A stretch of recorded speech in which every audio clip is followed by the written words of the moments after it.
주님께서 우리와 같이 계십니다. 하나님이 함께 하시니 오늘도 우리에게 은혜를 주실 줄 믿습니다. 오늘은 누가복음 23장 1절에서 25절까지의 말씀 보시겠습니다. 누가복음 23장 1절부터 25절까지 찾았으면 다 같이 합독합니다. 시작. 무리가 다 일어나 예수를 빌라도에게 끌고 가서 고발하여 이르되 우리가 이 사람을 보매 우리 백성을 미혹하고 가이사에게 세금 바치는 것을 금하며 자칭 왕 그리스도라 하더이다 하니 빌라도가 예수께 물어 이르되 내가 유대인의 왕이냐? 대답하여 이르시되 내 말이 옳도다. 빌라도가 대제사장들과 무리에게 이르되 내가 보니 이 사람에게 죄가 없도다 하니 무리가 더욱 강하게 말하되 그가 온 무리에게 가르치고 갈릴리에서부터 시작하여 여기까지 와서 백성을 소동하게 하나이다. 빌라도가 듣고 그가 갈릴리 사람이냐 물어 헤롯의 관할에 속한 줄을 알고 헤롯에게 보내니 그때 헤롯이 예루살렘에 있더라. 헤롯이 예수를 보고 매우 기뻐하니 이는 그의 소문을 들었으므로 보고자 한지 오래였고 또한 무엇이나 이적 행하심을 볼까 바랐던 영고로라.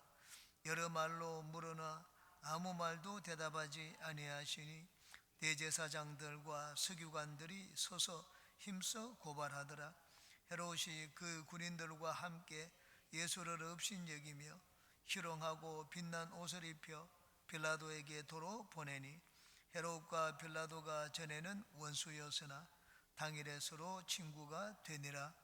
빌라도가 대제사장들과 관리들과 백성을 불러 모으고 이르되 너희가 이 사람이 백성을 미혹하는 자라 하여 내게 끌고 왔도다.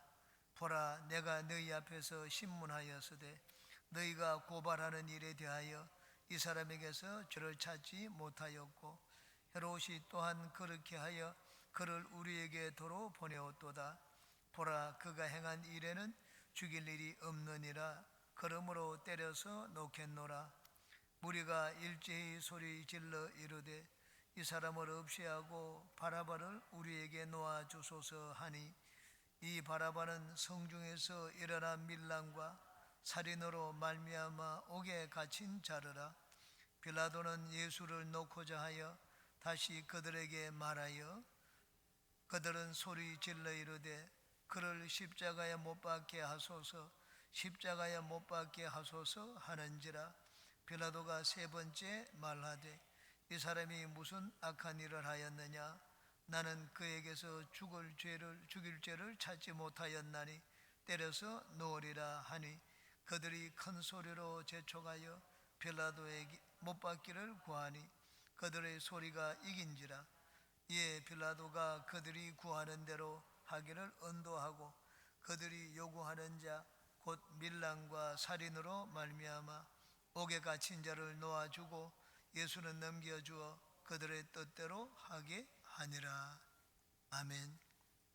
오늘은 빌라도 앞에서 재판받으시는 예수님에 대해서 같이 살펴보고 또 은혜를 나누겠습니다. 빌라도는 예수님을 처형해 달라는 이 유대인들의 요구를 아주 교묘하게 피해갔습니다. 그리고 헤롯에게 보내었습니다. 헤롯은 자기도 예수님을 재판하는 것을 두려워했습니다. 그래서 다시 빌라도에게 보냈습니다. 그래서 빌라도가 예수님을 재판하지 않을 수가 없었습니다. 그래서 나중에는 마침내 십자가형의 형벌에 선고하고 하게 되는 것을 보게 됩니다. 오늘은 여기 8절에서 12절에 헤롯에게 재판받는 내용을 생략하고 이 빌라도에게 재판받는 내용 그것을 살펴보고 또 은혜를 나누겠습니다. 1절입니다.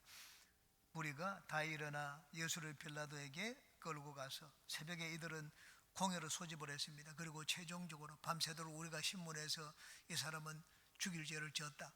하나님을 모독하는 그런 죄를 지었다. 그렇게 해서 자기들끼리 사형을 선고합니다. 이 종교재판입니다. 사형을 선고하면 이제 죽여야 되는데 자기들에게는 죽일 권한이 없기 때문에 빌라도에게 데려왔습니다. 여기 무리가 다 일어나라고 하는데 이 무리는 바로 그 앞에 있는 공회원들을 말합니다. 2절에 고발하여 이르되 우리가 이 사람을 보매 우리 백성을 미혹하고 가이사에게 세금 바치는 것을 금하며 자칭 왕 그리스도라 하더이다 하니, 이 유대인들은 예수님 앞에, 이 빌라도를 예수님 앞에, 예수님을 빌라도 앞에 끌고 와서 세 가지 이게 제목을 열거를 했습니다. 첫 번째, 이 사람을 보면 우리 백성을 미혹하고 백성들을 미혹한다고 했습니다. 백성들을 미혹한다는 것은 뭐 온 나라를 어지럽게 만드는 것입니다. 그러면은 이 치안을 유지해야 되는데 치안 유지, 백성들이 미혹하는데 가만히 내버려 두면 치안 유지의 책임을 받던 로마 총독이 자기 책임을 회피하는 것입니다. 그래서 책임 회피하지 못하도록 백성들을 미혹한다고 했습니다. 두 번째, 가이사에게 세금 바치는 것을 금한다고 했습니다. 예수님은 며칠 전에 이들에게 가르쳤습니다. 로마 황제에게 세금을 바치는 것이 옳으냐? 가이사의 것은 가이사에게, 하나님의 것은 하나님께 바치라고 말씀을 했습니다. 가이사에게 세금 바치지 말라는 말씀을 하지 않았습니다. 그런데도 이들은 가이사에게 세금 바치는 것을 금한다. 가이사에게, 황제에게 세금 바치는 것을 금한다는 말은 황제의 명을 거역하는 것입니다. 그러므로 황제에게 이 반역 행위를 하는 것입니다. 옛날이나 지금이나 제일 어떻게 보면 제일 무서운 죄입니다. 그게 세금 포탈하는 죄입니다. 미국에서 여러분 이 마피아 단의 두목인 이 알카포네 많이 들어서 잘 아실 것입니다. 마피아 단 두목인 알카포네를 감옥에 집어넣기 위해서 검사가 20분이 넘게 기소를 했습니다. 고소를 했지만은 요리 빠져나가고 저리 빠져나가고 이 알카포네가 다 빠져나갔습니다.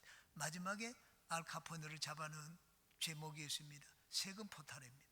세금 포탈로 알카포네를 집어넣으니까 죽을 때까지 감옥에서 나오지를 못했습니다. 이 세금 문제는 예나 지금이나 아주 참 무서운 짐입니다. 일본 같은 나라는 부모가 죽으면 그 세금을 자식에게 물려줍니다. 우리나라도 마찬가지입니다. 부모의 재산을 내가 상속받으려면 그 부모가 지고 있던 빚도 같이 상속을 받아야 됩니다. 헤롯 대왕이 죽고 난 다음에 유대에 많은 봉기가 일어났습니다. 여기저기서 막 내가 지도자다 이런 봉기가 일어났습니다. 그때 갈릴리에 유다라는 자가 일어났습니다. 갈릴리 유다가 일어나가지고 봉기를 일으키는 많은 사람들이 그를 따랐습니다. 이 갈릴리 유다가 외친 것이 세금입니다. 우리에게는 한 주님밖에 없는데, 우리가 섬길 분은 한 분밖에 없는데 그분에게만 세금을 드려야지 로마 황제에게 세금을 드리면 안 된다. 이렇게 해서 운동을 일으켰습니다. 이것이 이 열심당입니다. 나중에는 무기를 가지고 로마의 반란을 일으켰습니다. 나중에 예루살렘이 함락당했습니다. 예루살렘이 포위당하고 나중에는 함락당하고 성전이 불타버리고 말았습니다. 누구로 인해서 그런가? 열심당원들입니다. 열심당원들이 나중에 예루살렘 성을 지배를 했습니다. 그리고는 성전을 차지했습니다. 성전에 가가지고는 끝까지 로마에 항전을 했습니다. 그러다가 나중에 그들은 성전이 함락될 때 같이 간에서 불타버리고 말았습니다. 이 세금 문제는 아주 로마에 있어서 아주 중요한 문제입니다. 세 번째, 자칭 왕 그리스도라고 한다고 했습니다. 로마 황제 외에 다른 왕이 없는데 내가 왕이라고 말하는 것은 로마 황제에게 이 반란죄를 일으키는 것과 같습니다. 이 전부 다 정치적인 제명이었습니다. 빌라도가 빠져나가지 못하도록 예수님을 재판해 달라 그렇게 했습니다. 유대인들은 아주 교묘했습니다. 그래서 빌라도를 몰아붙였습니다. 3절에 빌라도가 예수께 물어 이르되 네가 유대인의 왕이냐? 대답하여 이르시되 내 말이 옳도다. 빌라도는 과연 그들의 죄의 목이 옳은지 예수님을 신문했습니다. 요한복음에는 예수님을 신문하는 내용이 조금 길게 나옵니다. 여기는 간단하게 내가 유대인의 왕이냐 하는 이 한 가지 질문밖에 하지를 않았습니다. 제일 중요한 것이기 때문입니다. 만약에 왕이라고 하고 자기를 왕이라고 말하는 것은 로마 황제의 지배를 거절하겠다는 말입니다. 거절하고 거역하기 때문에 재판하지 않으면 안 되었습니다. 예수님은 내 말이 옳도다고 했습니다. 그런데 예수님은 내가 이 땅에 온 것은 세상 나라를 다스리기 위함이 아니라고 했습니다. 나는 진리를 가르치러 왔다. 그렇게 말씀을 했습니다. 빌라도가 진리가 무엇이냐 묻는데 예수님은 대답하지 않았습니다. 그래서 나가서 예수님은 죄가 없다고 말씀을 했습니다. 4절에 빌라도가 대제사장들과 무리에게 이르되 내가 보니 이 사람에게 죄가 없다 하니, 빌라도는 예수님과 대화를 몇 번 했습니다. 그리고 예수님의 이 행색을 보십시오. 행색이 뭐 왕같이 그런 이 반란을 일으키고 반역을 할 만한 그런 행세가 아님을 보았습니다. 그래서 빌라도는 예수님에 대한 신문을 멈추었습니다. 그리고 예수님을 놓아 주기로 했습니다. 왜냐하면 유대인들이 하나로 뭉치는 것보다 둘로 나누어지면 빌라도는 훨씬 더 좋기 때문입니다. 하나로 뭉치기 때문에 무슨 힘을 발휘해야 합니다. 그래서 둘로 나눠질 수 있도록 백성들이 많이 따른다. 이제까지 이 유대인 백성들은 유대인 종교 지도자들 이들을 따랐는데 대제사장 중심으로 뭉쳤는데 이 대제사장 외에 대제사장이 하는 다른 사람을 중심으로 뭉치니까 이제 유대인들이 이 마음이 흩어지는 것입니다. 나누게 되면 로마는 더 좋죠. 이들이 반역을 하고 반란을 일으킬 그 소지가 훨씬 줄어들기 때문에. 그래서 빌라도는 단순히 예수님이 죄가 없다고 하기보다 빌라도는 빌라도대로 속셈이 있었습니다. 빌라도는 결코 어리석은 자가 아닙니다. 유대인들이 지혜를 짜고 막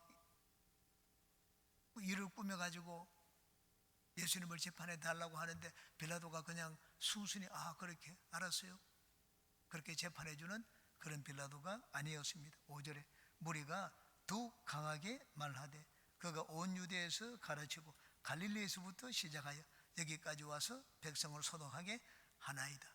이 예수님에 대해서 막 죄명을 크게 하기 위해서 어느 한 지역에서 이 예수님이 활동하는 게 아니라 갈릴리에서부터 시작해서 막 유대까지 이제는 온 나라가 전부 위험에 처하게 되었다고 했습니다. 이 말을 빌라도가 놓치지 않았습니다. 이 유대인들은 자기들이 시나리오와 각본을 짜가지고 왔습니다.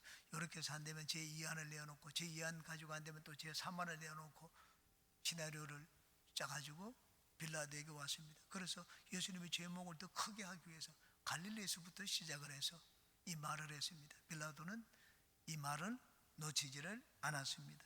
6절 7절 빌라도가 듣고 그가 갈릴리 사람이냐 물어 헤롯의 관할에 속한 줄을 알고 헤롯에게 보내니 그때 헤롯이 예루살렘에 있더라. 이 로마 총독 빌라도는 유대 지방만 다스렸습니다. 전부 다 네 쪽으로 나누었습니다. 유대 나라를 네 쪽으로 나누어 가지고 갈릴리 지방 나누고, 그리고 이 유대의 이 서쪽 지방 나누고, 그리고 유대 전체 지방 나누고 예루살렘은 특별히 나누었습니다. 네 쪽으로 나누어 가지고 다스리도록 했습니다. 그런데 갈릴리 지방을 다스리는 자가 헤롯 안디바였습니다. 아주 여우같이 교활한 자였습니다. 그래서 그래? 갈릴리 소속이면 내 관할이 아니다.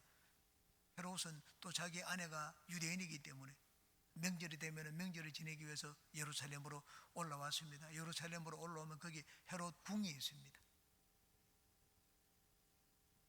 총독이 가는 것과 뭐 그렇게 멀지 않습니다. 그러니까는 헤롯 관할이기 때문에 헤롯이 여기 있기 때문에 나는 헤롯에게 재판하도록 보내겠다. 그렇게 말하니까는 다른 할 말이 없었습니다. 헤롯에게 이렇게 돌려 보내었습니다. 이제 두 번째, 헤롯은 예수님을 재판하지 않고 예수님을 다시 빌라도에게 돌려보냅니다. 이 정치하는 사람들 다 우두머리잖아요. 그 사람들이 어리석겠습니까? 어리석지 않습니다. 전부 다 머리가 있고 아주 정치적인 술수가 아주 뛰어난 자들입니다. 그렇게 해서 다시 예수님이 빌라도 앞에 두 번째 재판정에 서게 됩니다. 13절 빌라도가 대제사장들과 관리들과 백성을 불러 모으고, 여긴 백성이 추가되었습니다. 앞에는 그냥 사내들인 공회원들이 주님께 나왔습니다. 그런데 여기는 백성까지 나왔습니다. 이제는 뭐 숫자적으로 더 이 수를 키웠습니다. 이 수는 중요합니다. 숫자가 많으면 세력을 과시하게 돼. 우리 힘이 이만큼 강하다. 또 그만큼 이 사람들이 뜻이 이렇다는 것을 보이기 위해서 백성들을 불러 모았습니다. 어떤 백성들을 불러 모았습니까? 아직까지 이때는 뭐 시간이 뭐 8시 정도밖에 되지를 않았습니다. 새벽에 무리들을 불러 모았는데 뭐 나가가지고 온 무리들을 다 끌어모은 것이 아닙니다.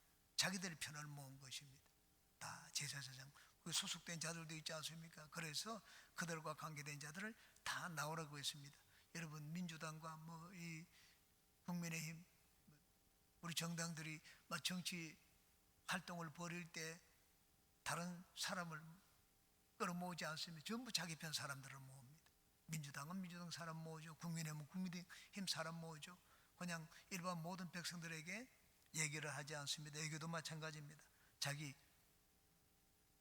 계획과 각본을 미리 짜놓고 그러고는 이젠 백성들을 불러 모았습니다. 백성들까지 합세했습니다. 14절에 이르되 너희가 이 사람이 백성을 미혹하는 자라 하여 내게 끌고 왔도다.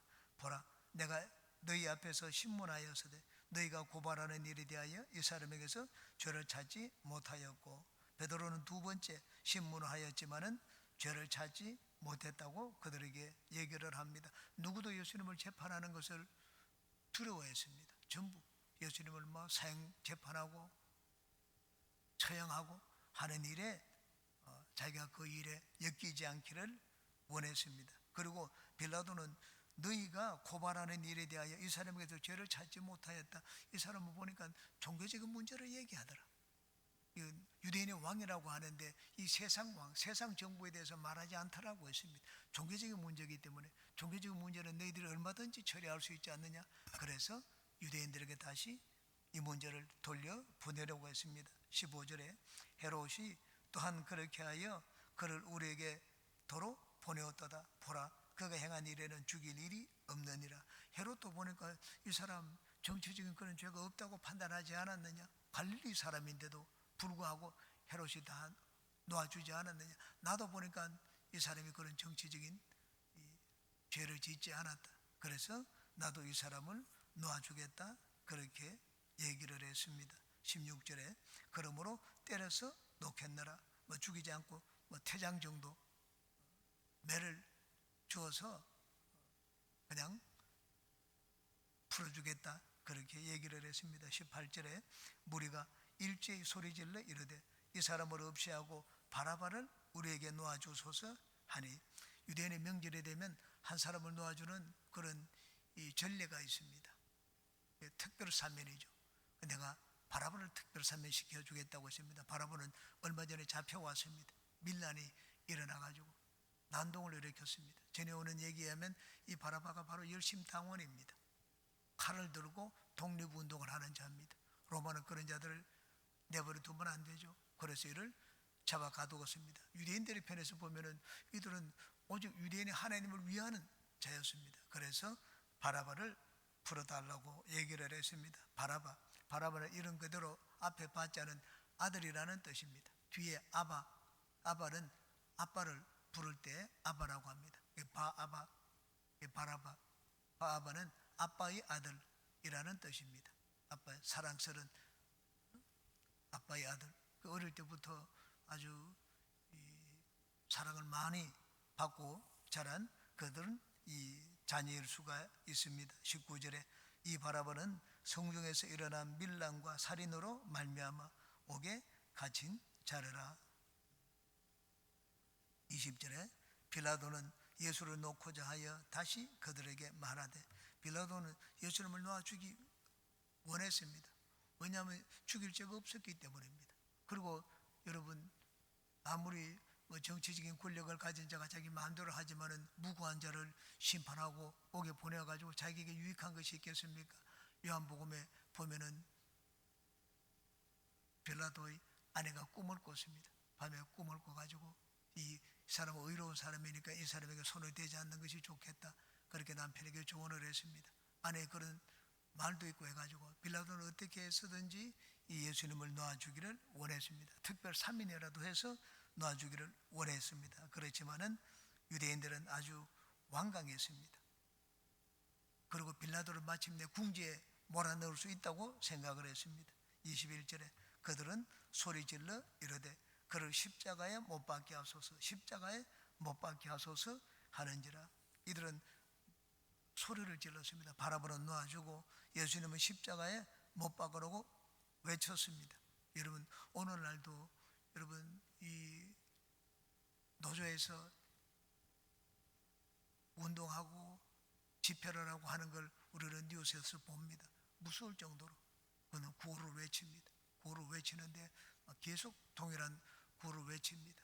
그 소리가 점점 더 커집니다. 그 듣는 사람들이 위협을 느낄 수가 있습니다. 이들은 바로 그렇게 숫자를 가지고 그리고 외치는 소리가 점점 더 커졌습니다.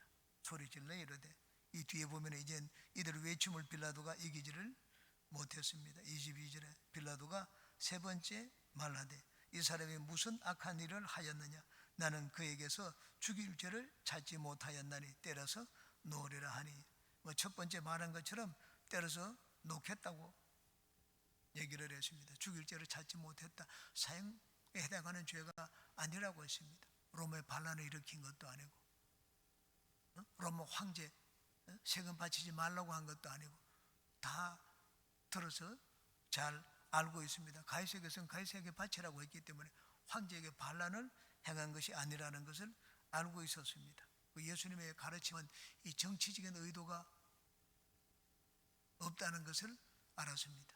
여기 예수님의 이 가르침, 예수님의 가르침은 정치적인 의도가 없습니다. 그런데 이들은 전부 다 예수님을 정치적인 그런 죄목을 씌워가지고 나라에 반역을 하고 반란을 일으킨 것으로 몰아붙였습니다.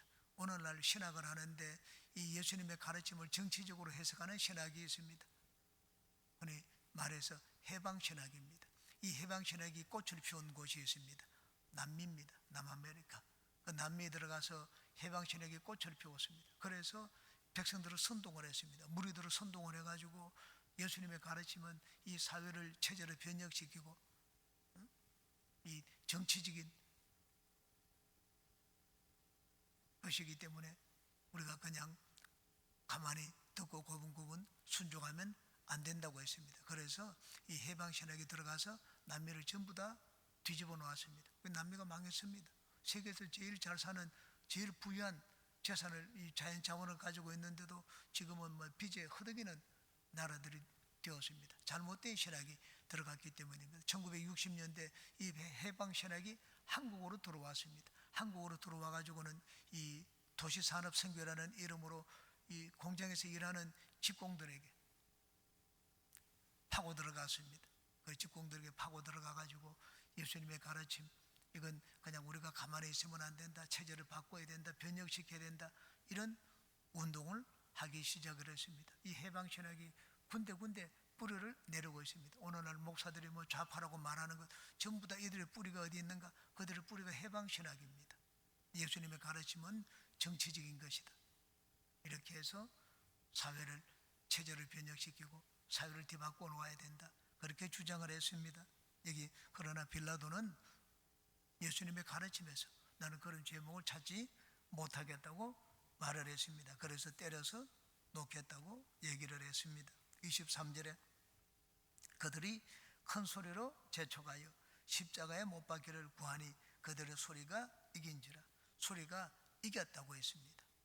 이 무리의 숫자, 그 소리가 이겼다는 말은 그 소리에 이제는 위협을 느꼈습니다. 이런 이 무리들의 요구를 들어주지 않았다가는 나중엔 자기의 목이 달아날 수 있다고 생각을 했습니다. 그래서 빌라도가 이들의 요구를 받아들이게 되었습니다. 굴복을 했습니다. 24절에 이에 빌라도가 그들이 구하는 대로 하기를 언도하고, 빌라도는 이 구하는 대로 하기를 언도하고, 자기가 그런 권력이 있기 때문에 바른 재판을 할 수도 있었습니다. 그런데 빌라도는 바른 재판을 하지 않았습니다. 여러분, 윤석열 대통령을 파면시킬 때 보십시오. 섬뜩섬뜩한 말을 합니다. 윤석열 대통령을 파면하지 않으면 을사오적에 해당한다, 역사에 남는 죄를 짓는다, 어마어마한 말로 협박을 하고 위협을 했습니다. 여기 그것 때문에 파면된 것은 아니라고 할지라도 무리들은 바로 그렇게 이 소리를 가지고 위협을 하고 협박을 했습니다. 빌라도는 거기에 대해서 아주 위협을 느꼈습니다. 자기 자리가 위태롭다는 생각을 했습니다. 그래서 자기는 뭐 공정한 재판을 하고 내 자리를 내어놓겠다 그렇게 하지 않았습니다. 빌라도도 자기 자리를 생각을 했습니다. 그래서 그들이 구하는 대로 하기를 언도했습니다. 사형 선고를 내리게 되었습니다. 25절 같이 읽겠습니다. 그들이 요구하는 자 곧 밀란과 살인으로 말미암아 옥에 갇힌 자를 놓아주고 예수는 넘겨주어 그들의 뜻대로 하게 하니라. 나중에 누구의 뜻이 이루어졌습니까? 유대인 종교 지도자들의 뜻이 이루어졌습니다. 그들은 자기의 뜻을 관철시켰습니다. 무리들을 동원하고 목소리를 크게 하고 협박을 하고 해서 자기들의 뜻을 관철시켰습니다. 우리는 이것을 통하여 인간이 그냥 무엇을 하든지 우리가 강하게 밀어붙이면 무엇이든지 할 수 있다 이런 생각을 해서는 안 됩니다. 이 인간 편에서 보면은 자기들이 꾀를 쓰고 지혜를 써서 막 시나리오를 만들고 그렇게 해서 문제를 자기들의 뜻대로 관철시켰습니다. 하나님 편에서 보면 어떻겠습니까? 이미 이것은 하나님이 계획한 일입니다. 역사는 우리 인간의 의지대로 진행되지를 않습니다. 우리는 무엇을 만들기 위해서 애를 쓰죠. 그런데 역사는 하나님 편에서 보면 전부 하나님의 뜻대로 진행될 뿐입니다. 인간의 시나리오가 있고 하나님의 시나리오가 있습니다. 우리는 인간의 막 열심을 다하고 인간의 의지를 발동시키면 인간의 시나리오가 이루어지는 걸로 그렇게 각본대로 진행되는 것으로 그렇게 생각을 합니다. 우리 눈으로 보면 겉으로 보기에는 그렇게 보입니다. 그러나 실상을 말하자면 어떻습니까? 실상은 하나님의 각본대로 역사는 진행됩니다. 그러므로 우리가 내 뜻을 관철시키려고 할 때 너무 막 거기에 모든 것을 쏟아붓지 마십시오. 내가 내 뜻대로 관철시키려고 하는데도 안 될 때도 있습니다. 안 될 때는 그냥 하나님의 손에 맡기면 됩니다.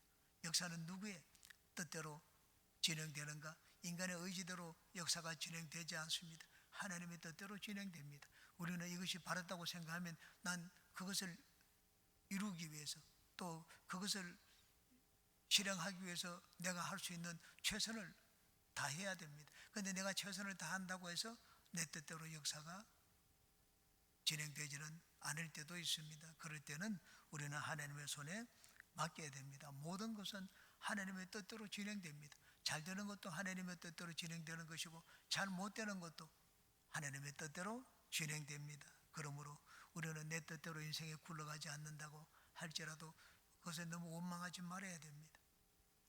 내 뜻대로 안 되는 것 모두 하나님이 다 알고 계십니다. 하나님이 알고 계시고 하나님이 그 모든 것들을 허락하셨습니다. 예수님이 십자가에 못 박히는 것 너무나 불의한 재판입니다. 부당한 재판입니다. 이게 완전히 협박을 해가지고 예수님을 십자가에 못 박았습니다. 그런데 하나님은 그것을 허락하셨습니다. 그러므로 우리는 이 사람의 행위를 보고 막 거기에 대해서 너무 막 시시비비를 가리고 다투고 하지 말아야 됩니다. 아, 이거는 내 한계를 벗어났다. 내 힘으로 안 된다. 그럴 때는 하늘을 바라봐야 됩니다. 하나님의 손에 모든 것을 맡길 줄도 알아야 됩니다. 예수님, 어떻게 예수님이 이렇게 부당하게 재판을 받았는가? 하나님이 허락하신 일입니다. 모든 것 하나님의 허락함이 없이는 참새 2마리 중에 1마리도 땅에 떨어지지 않는다고 말씀을 하셨습니다. 그러므로 우리가 믿음으로 산다. 신앙인으로 산다. 예수님의 이 재판의 과정을 보고 우리가 늦게 될 것이 있습니다. 유대인들이 그냥 뜻대로 되었다고 이들은 뒤에 가서 막 박수를 치고 손뼉을 치며 좋아했을 것입니다. 인간의 시나리오가 이루어졌다고. 그런데 우리는 인간의 각본보다 그 넘어서 하늘의 각본, 하나님의 시나리오를 볼 줄 알아야 됩니다. 이것이 바로 믿음으로 사는 것입니다. 그러므로 여러분, 세상은 내 뜻대로 되지만은 않습니다. 믿음이란 하나님의 손에 맡길 줄 아는 것입니다. 내 뜻대로 되지 않고 불의한 것을 보더라도 하나님의 때가 되면 모든 것을 바르게 처리하실 것입니다. 그러므로 하나님의 손에 맡기는 신앙을 보이는 우리가 되시기를 주의 이름으로 축원합니다.